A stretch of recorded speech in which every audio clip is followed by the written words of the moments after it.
Hello दोस्तों, मैं आज एक्सप्लेन करूंगा south Korean crime thriller movie the negotiation, जो 2018 में रिलीज हुई थी।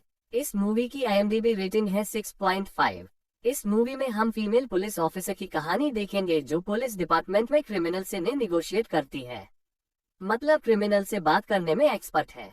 इस मूवी की खासियत, इस मूवी के हर सीन को इतना इंटेंस बनाया गया है कि आप मूवी खत्म किए बिना उठेंगे नहीं, और इसका सस्पेंस भी आपको बहुत पसंद आएगा। इस वीडियो को अंत तक जरूर देखें। फिल्म शुरू होती है एक क्राइम सीन से। एक घर में दो चोरों ने घर में रह रहे एक लड़का और लड़की को होस्टेज बना लिया है। तभी एंट्री होती ऑफिसर हा चेयू की, जो छुट्टी पर थी, लेकिन उसके टीम के मेंबर एसपी अहान ने उसे इमरजेंसी के वजह से बुला लिया था, क्योंकि उनके सीनियर ऑफिसर कैप्टन जंग सिचुएशन को संभाल नहीं पा रहे थे। उन्हें भागने के लिए हेलीकॉप्टर चाहिए था।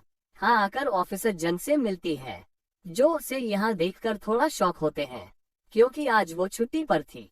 उससे बात नहीं बनी, इसलिए हाँ उनसे बात करने जाती है, लेकिन जंग उसे रोकते हुए कहता है वह स्वॉट टीम को अंदर भेज रहा है।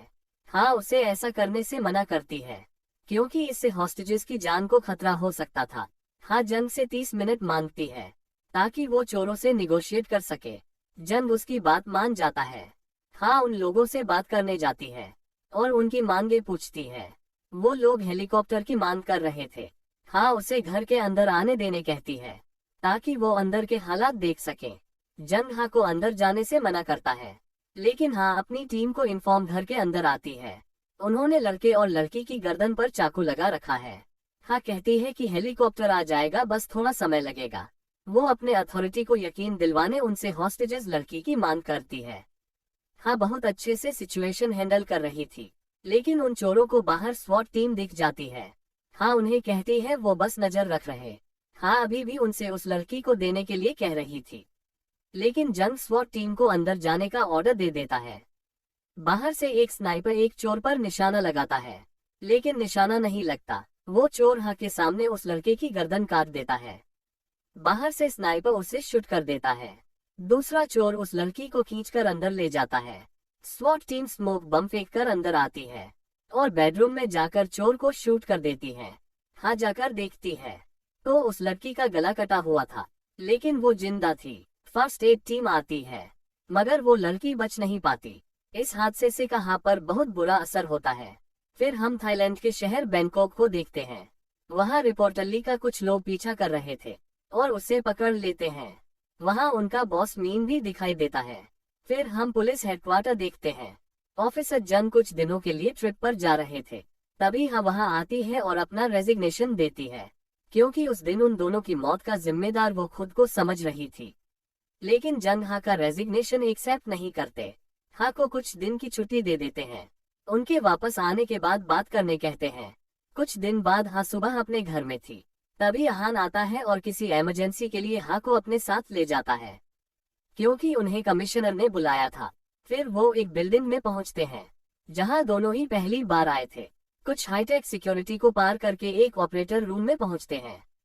ये नेशनल सिक्योरिटी का हेडक्वार्टर था, मतलब प्रॉब्लम बहुत बड़ी थी, क्योंकि इसमें नेशनल सिक्योरिटी इन्वॉल्व है।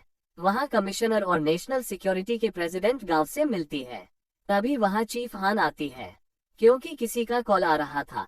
वह हाँ को अपने साथ ले जाती है। हाँ को कुछ पता नहीं किससे बात करने वाली है और उसे क्या बात करनी है। तभी कॉल कनेक्ट होता है। सामने मीन टेगू वही आदमी था जिसने बैंकॉक में उस रिपोर्टर को किडनैप किया था। वह अपना नाम बताता है। फिर हाँ से उसकी रैंक और पूरा नाम पूछता है। फिर मीन हाँ को छेड़ना शुरू करता है, उससे उसका फिगर पूछता है, लेकिन तभी हाँ कॉल काट देती है। हाँ उनसे पहले यहाँ चल रहे हालात के बारे में पूछती है ताकि वह ठीक से बात कर सके, लेकिन उसे कोई कुछ बता नहीं रहा था। तभी कॉल वापस आता है। कमिश्नर कॉल रिसीव करने बोलता है, लेकिन हाँ कॉल उठाने नहीं देती, क्योंकि इससे कंट्रोल उसके पास होगा। लेकिन गॉन उसे कॉल उठाने कहता है। हाँ उसके चेहरे की परेशानी देखकर समझ जाती है ये सब कोई बहुत बड़ी बात उससे छुपा रहे हैं। हाँ कॉल उठाती है और उस बाद में कॉल करने का बोलती है और बाहर आकर उनसे पूरा मामला पूछती है, लेकिन कमिश्नर और गोंड उसे कुछ नहीं बताते। तभी मीन का कॉल वापस आता है। कमिश्नर कॉल रिसीव करने बोलता है। कॉल उठाते ही मीन ऑफिसर जंग को दिखाता है। जिसे देखकर हाँ समेत सभी शॉक है। हाँ मीन से बात करने की कोशिश कर रही थी, लेकिन मीन गन की सारी बुलेट निकालकर उसमें एक बुलेट रखकर जन पर गोली चलाता है, लेकिन वह फायर खाली जाता है, क्योंकि उसे लग रहा था वो उसे सीरियसली नहीं ले रहे हैं। मीन ऊपर की तरफ फायर करता है, गोली चलते ही सब डर जाते हैं। हाँ उससे अपना फिगर बताती है। मीन हाँ के साथ थोड़ा फ्लर्ट करता है और उसे डेट पर ले जाने की भी बात करता है। फिर मीन उससे कहता है वो उससे कुछ भी पूछे तो हाँ को हमेशा सच बोलना है। हाँ उससे वादा करती है वो मीन से हमेशा सच बोलेगी। फिर हाँ उसे गन रखने कहकर उसकी मांगे पूछती है, लेकिन मीन उससे पूछता है वहाँ कौन कौन है। हाँ कमिश्नर का नाम बताती है, लेकिन सामने लगे मॉनिटर से उसे इंस्ट्रक्शन दिया जाता है कि वह गॉन का नाम ना बताए। मीन उससे पूछता भी है कि वहाँ और कोई बड़ा अधिकारी है या नहीं, लेकिन हाँ बोलती है यह कमिश्नर ही सब हैंडल कर रहे हैं। हाँ मीन से फिर उसकी मांगे पूछती है। मीन उसे खाना खा के कॉल करूंगा बोलकर कॉल काट देता है। फिर हाँ को जानकारी दी जाती है। मीन कुआलालंपुर और बैंकॉक से अपनी गैंग चलाता है, उनके ब्लैक लिस्ट में टॉप पर है। रिपोर्टर ली को मीन ने बैंकॉक से ही किडनैप कर लिया था, और जब ऑफिसर जंग ट्रिप पर बैंकॉक गया था उसे भी किडनैप कर लिया था। मीन ने पहले एक वीडियो भेजा, फिर कुछ दिन बाद उसने उनसे कांटेक्ट करके जंग को दिखाया, और उसने ही सिर्फ तुमसे ही बात करने की मांग की थी, इसीलिए हाँ को यहाँ लाया गया। हाँ भी हैरान होती है मीन उसे कैसे जानता है। अभी सभी मीडिया वालों को भी खबर नहीं थी। डॉन बताता है उन्होंने मीन को पकड़ने के लिए स्पेशल फोर्स भेजी है। एक ऑफिसर बताता है मीन मलेशिया और थाईलैंड के बीच में किसी आइलैंड पर है, और वह वहां से ही अपना गैंग कंट्रोल करता है। अभी वह आइलैंड आधिकारिक रूप से थाईलैंड में आता है। उन्होंने थाईलैंड से भी मदद मांगी है, उन्हें बस थोड़ा वक्त चाहिए जिससे उनकी फोर्स मीन तक पहुंच जाए। हाँ पूछती है उन्हें कितना टाइम चाहिए। ऑफिसर बोलते हैं उन्हें 14 घंटे चाहिए थे। हाँ थोड़ा सोचती है, लेकिन इसके अलावा और कोई रास्ता भी नहीं था, इसीलिए हाँ मान जाती है और अपनी टीम को बुलाती है। दूसरी तरफ कोरियन फोर्स 2 घंटे में थाईलैंड पहुंचने वाली थी। वो थाईलैंड में रुकने वाले थे और रात 8 बजे उस आइलैंड पर जाकर ऑपरेशन शुरू करेंगे। कंट्रोल रूम में हाँ को पता लगता है मीन ब्रिटिश सिटीजन है। पिछले साल ही उसने यूके इमिग्रेशन इन्वेस्टमेंट प्रोग्राम के जरिए यूके की सिटीजनशिप ली थी, और मीन अनाथ है, वो बचपन से ही बाहर रहा है। हान को ये होस्टेज और नॉन होस्टेज सिचुएशन लग रही थी। हान के पूछने पर बताता है होस्टेज सिचुएशन का मतलब है किसी चीज के लिए किडनैप करना, और नॉन होस्टेज सिचुएशन का मतलब है किसी से बदला लेने के लिए या गुस्से में किडनैप करना। तभी मीन का फिर कॉल आता है। हाँ बात करने जाती है। मीन हाँ से पूछता है इसका अंत कैसे होगा। हाँ बोलती है हैप्पी एंडिंग होगी, लेकिन ये सुनकर वो थोड़ा उदास होता है। हाँ उसे जन को दिखाने को कहती है। जन को मीन के लोगों ने ड्रग्स दिया था, वो होश में नहीं आ रहा था, इसीलिए मीन उसे लगातार मारने लगता है। ये सब कंट्रोल रूम से सब देख रहे थे। हाँ उसे रोकती है और मीन रुक जाता है। हाँ मीन से बहुत अच्छे से बात कर रही थी, क्योंकि उन्हें वक्त चाहिए था। उससे पूछती है उसकी मांगे क्या है। मीन अपनी मांगे तो नहीं बताता, लेकिन देहान दिल्ली कंपनी के सीईओ को यहाँ 1 घंटे में लाने कहता है। ये वही मीडिया कंपनी है जिसमें वह रिपोर्टली काम करता है। हाँ उससे और वक्त मांगती है सीईओ को लाने के लिए, लेकिन मीन कहता सीईओ को हेलीकॉप्टर से लेकर आओ। ये सुनकर कमिश्नर और गॉन्ग एक दूसरे की तरफ देखते हैं। फिर हम देखते हैं देहान दिल्ली कंपनी के सीईओ यून को। जब वो गोल्फ खेल रहा था तभी वहाँ एक हेलीकॉप्टर आता है और वो सीईओ को कंट्रोल रूम में लेकर आते हैं। हाँ उसे कैमरे के सामने बैठाती है और उसके कान में एक ईयरपीस लगा था। फिर मीन कॉल आता है। दूसरी तरफ से हाँ जवाब दे रही थी जिसे सीईओ बोल रहा था। मीन रिपोर्टर ली और ऑफिसर जंग को कैमरे के सामने लेकर आता है। हाँ के कहने पर सीईओ रिपोर्टर ली से उसका हालचाल पूछता है और उसे तसल्ली देता है। मीन पूछता है ली की किडनैपिंग की खबर क्यों नहीं छपी। हाँ के कहने पर सीईओ बोलता है क्योंकि ली की सुरक्षा किसी भी खबर से ज्यादा जरूरी है। मीन कहता है एक सीईओ की अपने एक मामूली रिपोर्टर से इतनी अच्छी पहचान कैसे है, जिसमें सीईओ कहता है वो ड्रिंक करने मिलता रहता है।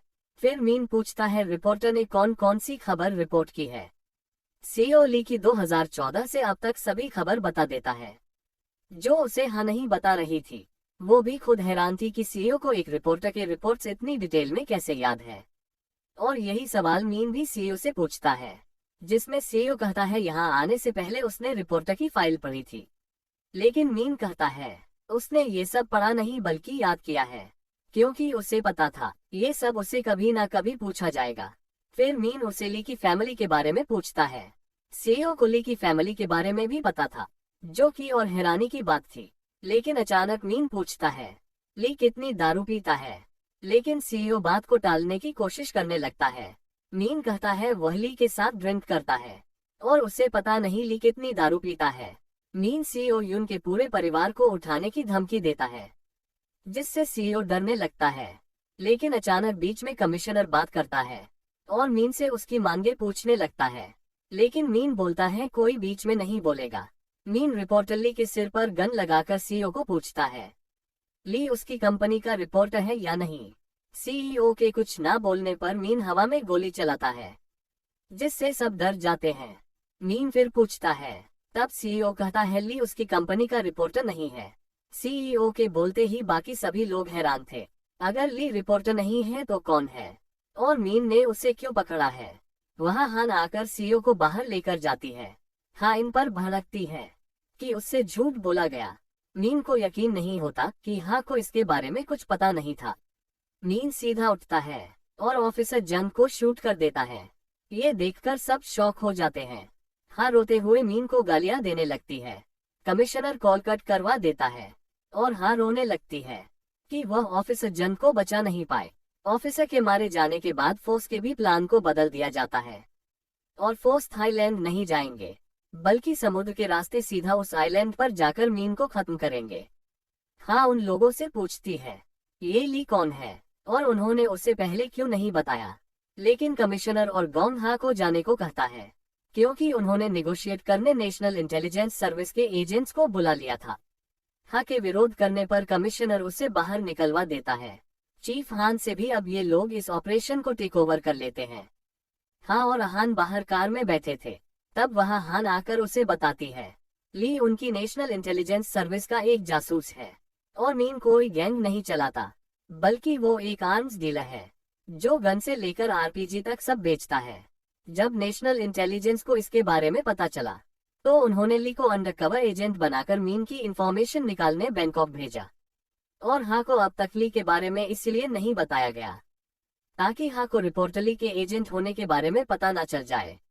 और शायद मीन ने पहले ही ऑफिसर जंग को मारने के बारे में सोच लिया था।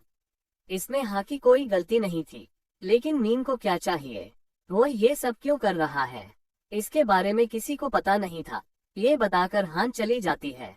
हाँ की टीम वहाँ आती है, अपने तरीके से काम करना शुरू करती है। वह अपने ऑपरेटर को मीन की सारी जानकारी के बारे में पता लगाने कहती है और हान को सीईओ यून के पास भेजती है, जिसने ली को अपनी कंपनी का रिपोर्टर बनाया था। वही एजेंट्स लोग मीन से बात करते हैं और उसे ली को छोड़ने कहते हैं और शांग्रीला माउंटेन नाम की कंपनी का जिक्र करते हैं, जो मीन की कंपनी है। लेकिन मीन कहता है वो यूके की कंपनी है और वो खुद भी यूके का नागरिक है। एनआईएस का इससे क्या लेना देना। एजेंट मी को एक डील ऑफर करते हैं, वो ली को छोड़ दे, उसके डील की सारी इंफॉर्मेशन दे दे तो मीन के सारे गुनाह माफ कर देंगे।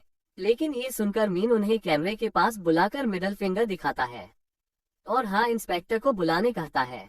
उसके ना आने पर मीन एजेंट को मारने की धमकी देता है। एजेंट कहते हैं अगर ली को मारा तो सारा एनआईएस मीन को जिंदा नहीं छोड़ेगा।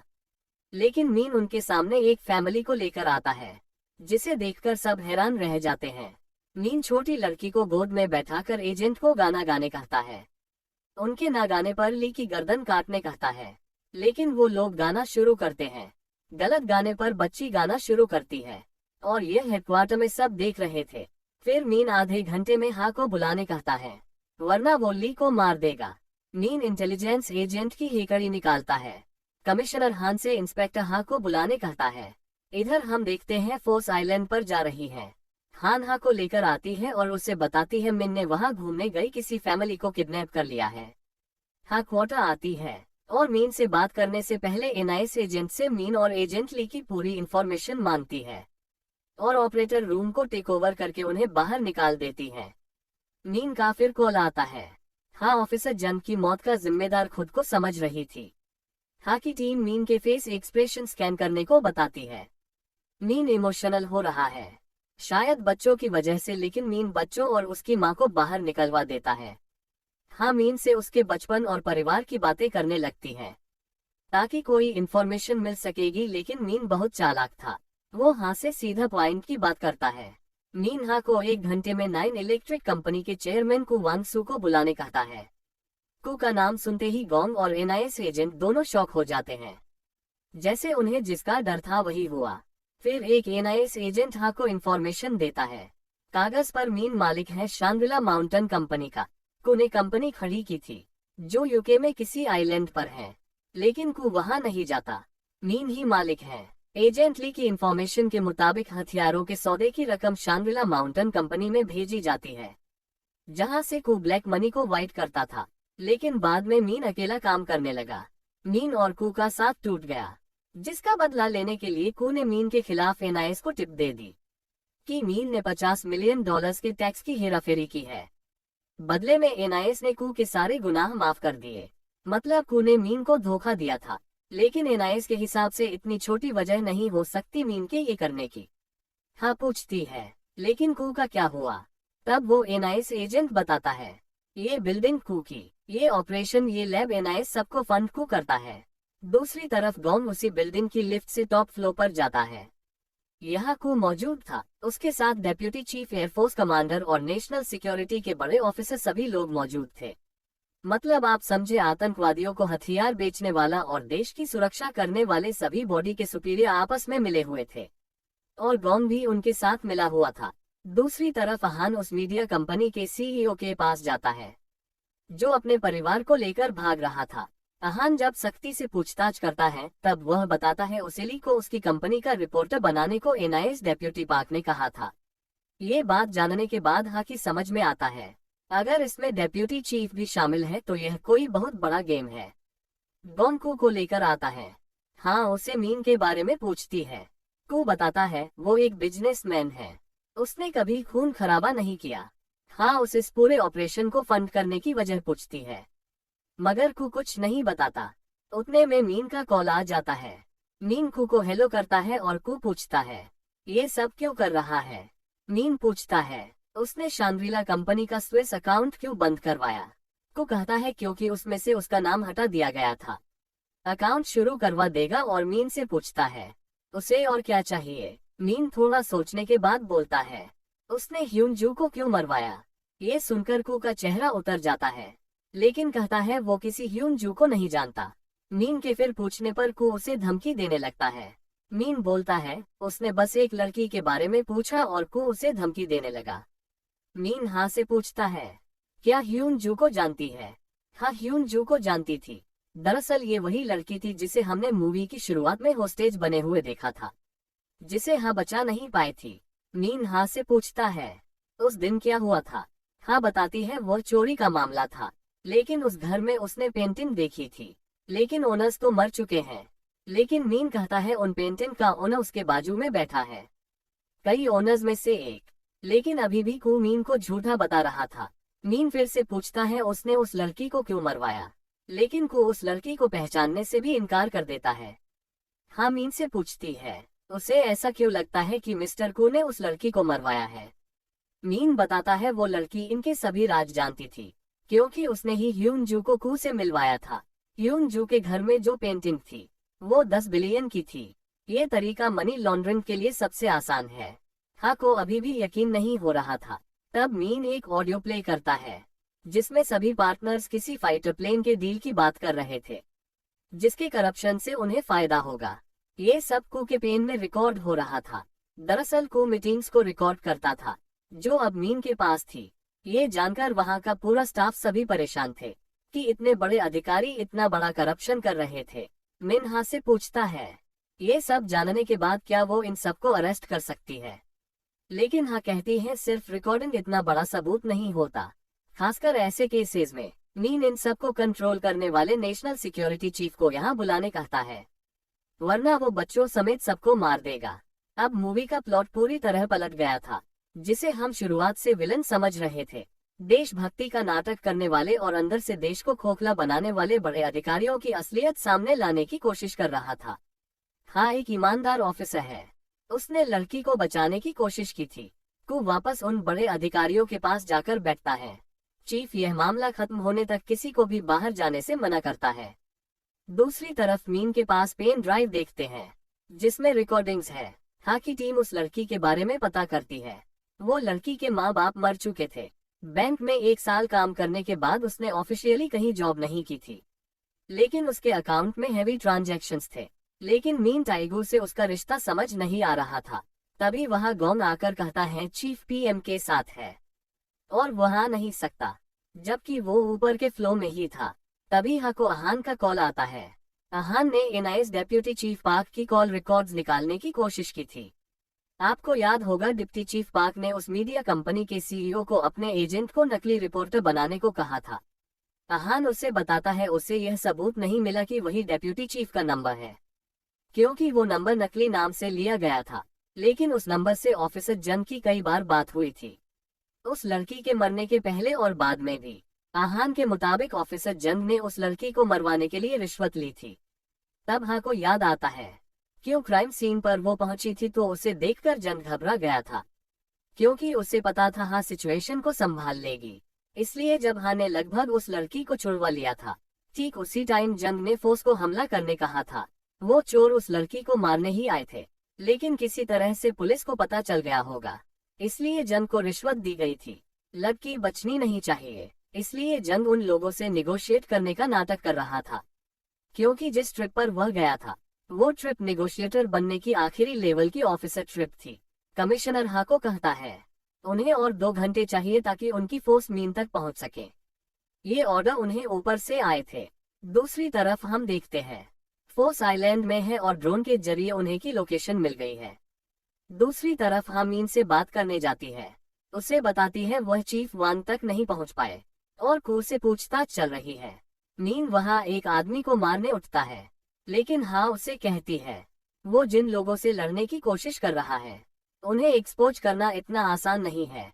हम उन पेंटिंग के मालिक के नाम मांगती है, क्योंकि अगर कू सच में उन पेंटिंग का मालिक है तो वो ह्यून जू से मिलने जरूर गया होगा और उसकी सीसीटीवी फुटेज भी होगी, जिससे ये साबित होगा वो उस लड़की को जानता था, जिससे वो केस रीओपन करवा सकते हैं। ये सब ऊपर बैठे भ्रष्ट अधिकारी देख रहे होते हैं। मीन कमिश्नर को बुलाने कहता है। मीन कमिश्नर से पूछता है कि सच में कू से पूछताछ हुई, जिसमें कमिश्नर हाँ में जवाब देता है। मीन पूछता है अगर उसने सबके नाम बता दिए तो क्या ह्यून जू का केस रीओपन होगा और उसकी इन्वेस्टिगेशन होगी। कमिश्नर हाँ कहता है। मीन उसे पूछता है क्या यह उनकी ऑफिशियल स्टेटमेंट है। कमिश्नर कहता है हाँ ये ऑफिशियल स्टेटमेंट है। तभी उन्हें एक सरप्राइज मिलता है। मीन पूरा निगोशिएशन ऑनलाइन इंटरनेट पर स्ट्रीम करवा रहा था, इसी थाईलैंड के सर्वर से। इतना ही नहीं, पूरे मीडिया चैनल्स पर भी यही खबर चल रही थी, जिससे अब इन सब के बारे में पूरी दुनिया को पता चल गया था। ये जानने पर ऊपर बैठे सभी के पैरों के नीचे से जमीन सरक जाती है। हाँ मीन को बोलती हैं अगर वह ऐसे ही खेल खेलता रहा तो वो उसकी मदद नहीं कर पाएगी। लेकिन मीन चिल्लाकर पूछता है क्या कू से पूछताछ हो रही है और एनआईएस चीफ वान सच में नहीं मिल रहा, जिसका हक के पास कोई जवाब नहीं था।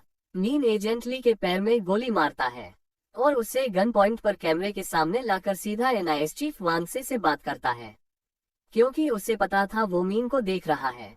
मीन उसे आधे घंटे में कॉल पर आने कहता है। ये देखकर एनआईएस चीफ डेप्यूटी पार्क को एक कहानी बनाने कहता है, जिसमें वह पूरा इल्जाम कू के ऊपर डालेंगे। फोर्स को मीन पर अटैक करने कहता है, जिसमें हॉस्टेजेस मर भी गए तो उसे कोई परवाह नहीं, और वो कू को भी गाली देता है। दूसरी तरफ अहान अपनी इन्वेस्टिगेशन करते हुए उस लड़की के घर जाता है। वहां उसे फोटो एल्बम में एक अनाथ आश्रम की फोटो मिलती है। फिर उस अनाथ आश्रम में जाता है। वहां उसे पता चलता है यू ह्यून जू वही पली बड़ी थी, अलग नाम से। अहान को पुरानी फोटो से एक और बात पता चलती है। दूसरी तरफ फोर्स को वो सवर और जनरेटर मिल गया था। गोंग उसे उड़ाने का ऑर्डर देता है, जिस पर गोंग वहां में बहस हो जाती है। हाँ उसे धमकी देती है अगर उसने ऐसा किया तो वो मीन को ऑपरेशन के बारे में बता देगी।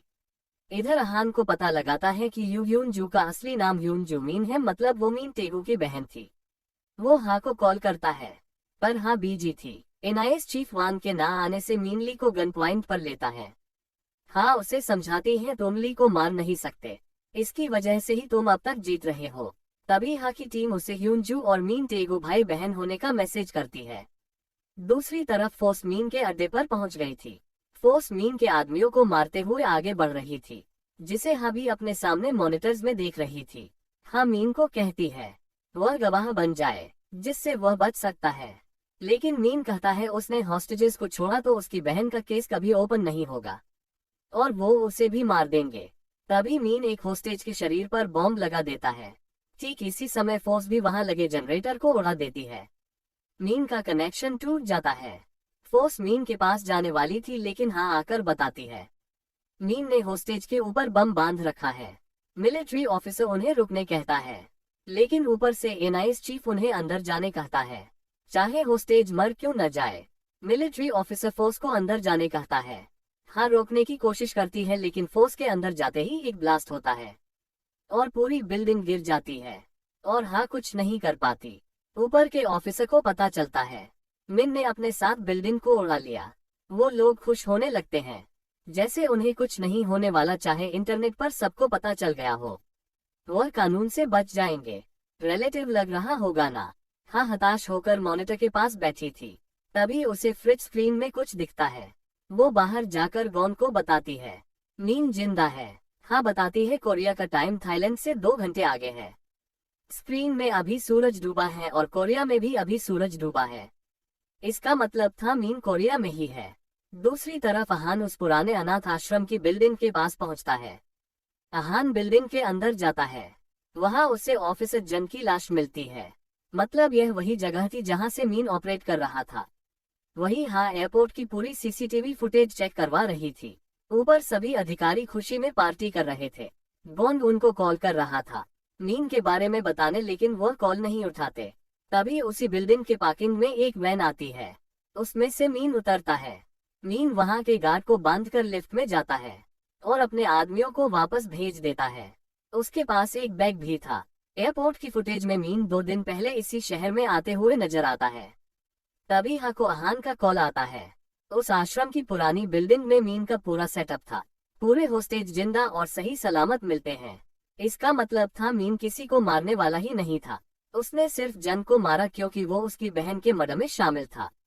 हाँ समझ जाती है मिन यहाँ आएगा। वो जाकर गॉन को बताती है। पुलिस फोर्स, स्वॉट टीम, हेलीकॉप्टर सब यहाँ आने निकल जाते हैं। वहीं मीन अपने शरीर पर बम बांधकर टॉप फ्लोर पर पहुंचता है। वहां के गार्ड को मार गिराता है, जिसमें उसे भी एक गोली लग जाती है। उन लोगों के सामने आता है। मीन को वहां देखकर वो लोग डर जाते हैं। को मीन से बात करने की कोशिश करता है। तभी मीन उसे गोली मार देता है और कहता है कोई कुछ बोला तो मरेगा। मीन अपनी जेब से बम का रिमोट निकालता है। ये जगह उसकी बहन ने ही बताई थी। एनआईएस का चीफ अब डर रहा था। वह उसे माफी मांगने की कोशिश करता है, मगर मीन कहता है वो ह्यूनजू से माफी मांगे। रिमोट को ऑन कर देता है। दूसरी तरफ पार्किंग में पुलिस और स्वॉट टीम पहुंच गई थी, लेकिन तभी वहां हाँ आती है। मीन उसे कहता है चली जाओ वरना वो भी मरेगी, लेकिन हाँ मीन से माफी मांगती है क्योंकि उसे अभी भी लग रहा था मीन की बहन उसकी वजह से मरी थी। मीन को ये सब रोकने कहती है और उससे वादा करती है कि इन सब लोगों को सजा दी जाएगी, लेकिन मीन कहता है वो खुद अपनी बहन की मौत का जिम्मेदार है क्योंकि उसने ही अपनी बहन को कू की फाइल चुराने कहा था अपने बिजनेस के लिए, और उसने वैसा ही किया जैसा उसे मिन ने करने को कहा था, जिसकी वजह से वो मारी गई। मिन की वजह से मारी गई। तभी बाहर हेलीकॉप्टर आता है। मीन स्नाइपर के निशाने पर था, लेकिन हाँ खिड़की के सामने खड़ी हो जाती है।